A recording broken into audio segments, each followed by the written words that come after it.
जो चुकला त्याला माफी नाही। याच्यामध्ये राजकीय दबाव नाही, याच्यामध्ये पाकिट संस्कृती। ऐकलं तर ठीक आहे, नाही तर आपली लढाई चालूच आहे।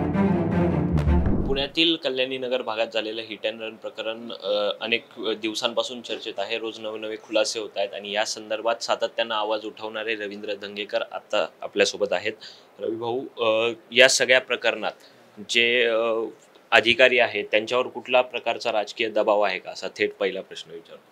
याच्यामध्ये राजकीय दबाव नाही, याच्यामध्ये पाकिट संस्कृती आणि पाकिट संस्कृतीच्या हारी जाऊन त्यांनी ज्या पद्धतीने 2 FIR केल्या।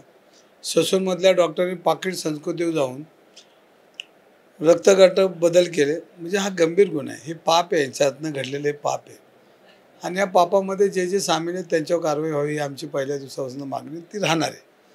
आपण बघितलं तर ती जी मुलं मृत्यूदेव पडला ती ससूनच्या आवारात होते आणि जे गुन्हा केले ते घरी होते। ह्या मुलाचे एक करारनामे आहेत का तर अनेक करारनामे आहेत। ह्याच्यामध्ये तनपुरे नावाच्या एका कुटुंबाला ह्या मुलांनी त्रास दिला। त्या कुटुंबातल्या आमच्या भगिनींनी त्यांच्या घरच्यांकडे तक्रार केली, तरी दखल न घेतल्यामुळे त्या मुलाला शाळेतनं काढावं लागलं। म्हणजे अग्रवाल परिवार इतक्या प्रचंड प्रमाणात या पुणे शहरात दादागिरी आणि हुकुमशाही करतं असं दिसतंय आणि ह्याच्यामध्ये आमचे पोलीस खात्यातले आणि प्रशासनाचे लोक बळी पडतात।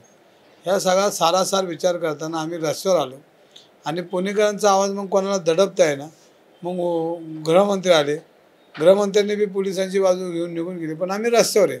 आज चर्चा 17 रोज आम्ही एक वेगवेगळे पुणे मध्ये कशा पद्धतीने जागृत पुणेकर होतील, त्यांना काय सांगायला पाहिजे, त्या मुलाबाळांना काय सांगायचं, सगळ्या गोष्टीचा सारासार विचार करून आम्ही जनजागृती बी करतोय। नुसतं आंदोलन करत नाही, आम्ही निबंध स्पर्धा घेतला। आज आमची चर्चा 17 आहे, काल आमचं स्कॅन्डल मोर्चा। सातत्यानं आम्ही 8 दिवस रस्त्यावर समाजामध्ये याची माहिती पोहोचली पाहिजे की आपली मुलं सुरक्षित राहण्यासाठी आपण मुलांकडे लक्ष दिलं पाहिजे। पण ही पब संस्कृती आणि शासन ह्यांनी काय करायचं हेही आम्ही सांगण्याचा प्रयत्न केला।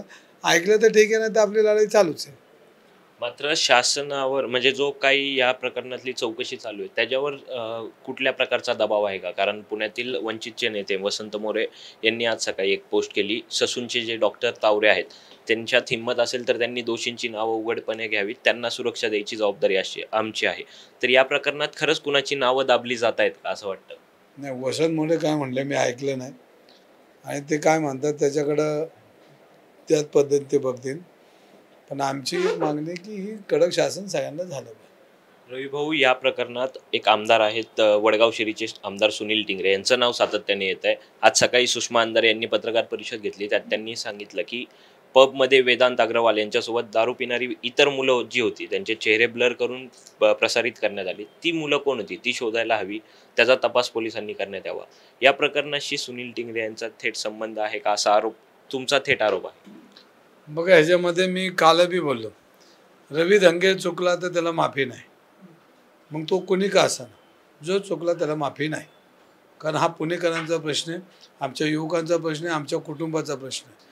दंगेकर त्याच्यामध्ये असले तर दंगेकरच्यावर बी कारवाई झाली पाहिजे। आतापर्यंत या प्रकरणात 10 अटक झाल्यात, इथून पुढे कोणाच्या अटकेची मागणी तुम्ही करताय? कारण काय मागणी आहे याच्यामध्ये? जे तपास अधिकारी होते त्यांनाच अटक केली पाहिजे, पहिली गोष्ट त्यांना अटक केली। आमची मागणी ती राहील की त्यांना अटक करा आणि ही जो केस आहे ही फास्ट ट्रॅकवर घेण्याचा निकाल लवकर लावा। नक्कीच, त्यामुळं पुण्यातील हिट अँड रन प्रकरणात आता जो कोणी दोषी असेल, आरोपी असेल, त्याला थेट अटक झाली पाहिजे अशी मागणी रवींद्र धंगेकर यांनी केलेली आहे। कॅमेरामन रोहित वनकट्टेसह मी Pranav Dhamale for the People News, Pune. Post graduate degree कोर्सच्या माध्यमातून परिपूर्ण राजकीय नेतृत्व घडवणारं आणि प्राध्यापक राहुल कराड यांच्या संकल्पनेतून साकारलेलं भारतातील पहिलं institute MIT school of government presents जागर लोकशाहीचा।